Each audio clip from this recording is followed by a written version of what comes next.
রহমানুর রহিম। এই যে আসলে এই যে এইসব সম্পদগুলো মানে এভাবে আল্লাহ পাক আমাদের দিয়ে পাঠিয়েছেন, অথচ আমরা সেগুলো কিছুই করি না।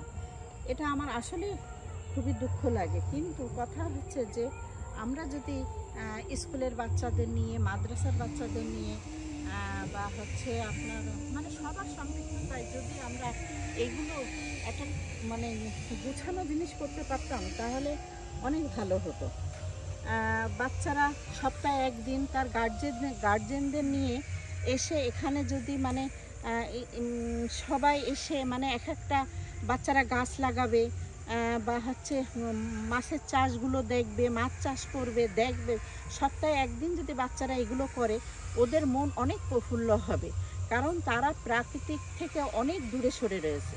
তারা হচ্ছে সারাক্ষণ মোবাইল নিয়ে ব্যস্ত থাকে, তারা সারাক্ষণ ঘরের মতন পোলট্রি মুরগির মতন হয়ে বসে থাকে। এতে আমাদের বাচ্চাদের অনেক ক্ষতি হয়। আপনারা অবশ্যই বোঝেন বা জানেন এই জিনিসটা। এখন বাচ্চারা মানে এত স্লো হয়ে গেছে, বা ওদের ভিতরে এখন কোনো আনন্দ কাজ করে না।